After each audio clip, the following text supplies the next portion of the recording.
It's the Kitchen Table Magician here, and tonight I am gonna crack out one of my oldest builds, and we're gonna do some updating.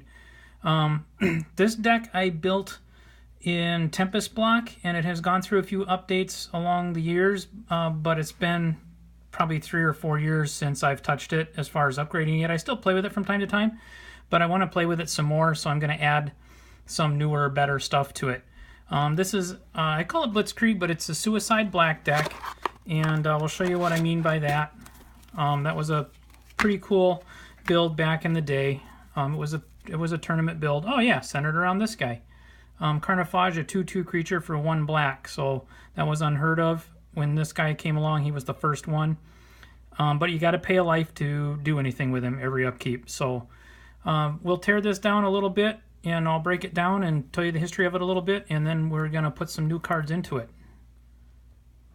Alright, so because the mana base in this deck is so low, I'm only running 16 lands and then 4 Dark Rituals. So that is the mana base. I've always built my black decks with Dark Rituals. It's the only way I've ever known how to build. It just doesn't feel natural to me if I'm building a black deck to not include them. That's just how long I've been playing this game, and I own so many play sets of Dark Ritual I can't even count them all. And Dark Ritual you can pick up pretty cheap. It's been reprinted a lot, even as recently as some dual decks. I think, yeah, here we go. This one was in Demons vs. Angels dual deck from about 6 or 7 years ago.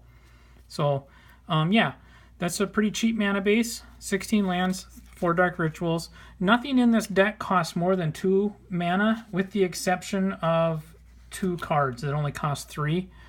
The original build had 4 Hypnotic Specters in it, but they have since come out in favor of cheaper things.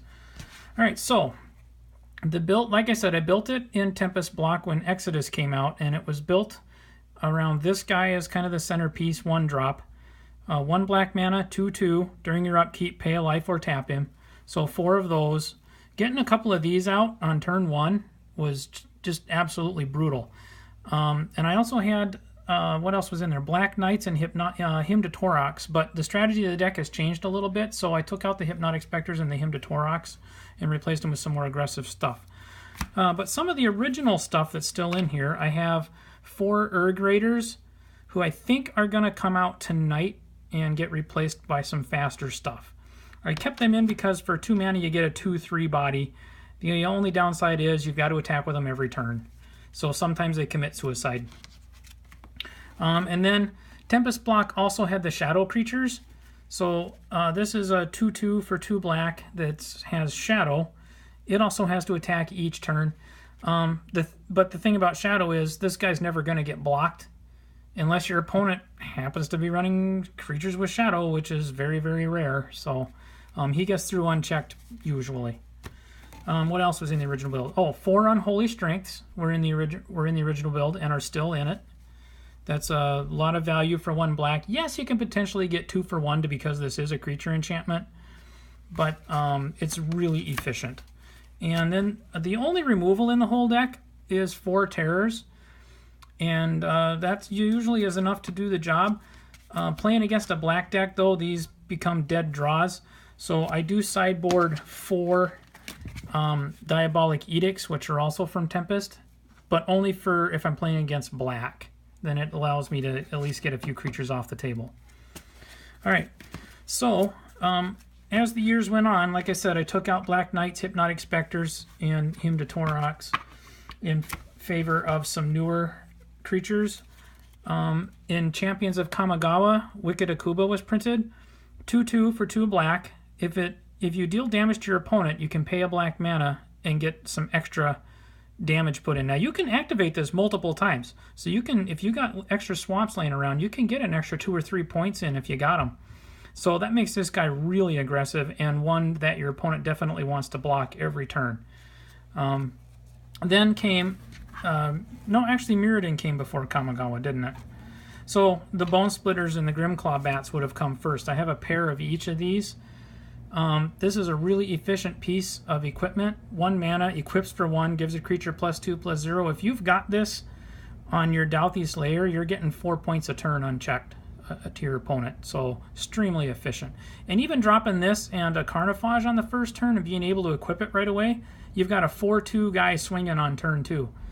Grimclaw bats fly 2 black, or 1 and a black, flying, and then pay any amount of black and a life, and the bats get +1/+1 till the end of the turn. So using your life as a resource again to just get a lot of extra damage through in a big hurry if the bats can get through. So then came Zendikar. Zendikar had some really good vampires. This is basically a Carnifage again, except that if your opponent is at less than 2 life, you're no longer taking damage, and your opponent is gonna be at less than 10 life if this deck is firing the way it's supposed to. So I do have a pair of these in here. And then this guy's a superstar. 2/1 for 2 black. He can't block. He has haste if your opponent has 10 or less life. But the really cool deal about this guy is, for landfall, he comes back out of your graveyard and hits the battlefield. And he doesn't come into play tapped or anything like that. So you just keep swinging this guy. And I put in 4 of these. And this one really helps the game last a little bit longer if it has to, because you can get these guys back out of the graveyard. And then the last creature update that I did was New Phyrexia, and this guy is a really good card for this deck because of the lifelink, because you're using your life as a resource to get a lot of work done. So flying and lifelink, and you can get him in for basically 1 mana if you just do the 2 life on the Phyrexian mana part. So this guy is an extremely good fit for this deck. So the only other cards in here that are not creatures are the 2 cards that cost 3 mana. The first of those is Necropotence. This is an enchantment for 3 black mana. It reads, skip your draw phase, and anything you discard gets exiled. And then at the end of your turn, pay 0. Oh no, just pay 0 anytime you want. Pay a life, draw a card, or set a card aside. Then at the end of your turn, you can put those cards in your hand. So for 1 life, you're basically getting a card draw, and the card can be used next turn. So again, using your life as a resource to refill your hand, to ramp out more bodies. And then the other card is Yawgmoth's Will, which is banned in pretty much every format except Vintage, and even there it's restricted. But the policy at my house is smoke them if you got them, so we play with whatever we own, and Yawgmoth's Will is in here, and it basically has the potential to, if you get into a mid-game, play everything in your graveyard. All your dark rituals should be in there, your cheap creatures should be in there, just get them all back out on the board. So that's how the deck runs. It's just go, go, go, go, go. So what I've got, I bought a playset of Blood-Soaked Champions on eBay, and I'm going to put them in. 1 black mana, 2/1, and they can't block either. Sensing a theme here, this deck just wants to go. But this raid thing, put him back into play as long as you attack with another creature. So this is going to be really, really good along the same lines as the Bloodghast. Being able to get bodies out of the graveyard and keep swinging with them is really going to give this deck some longevity. So I'm looking forward to that. And also along those lines, Kaladesh has Scrap Heap Scrounger, and I've got a pair of those laying around, so I'm going to put those in.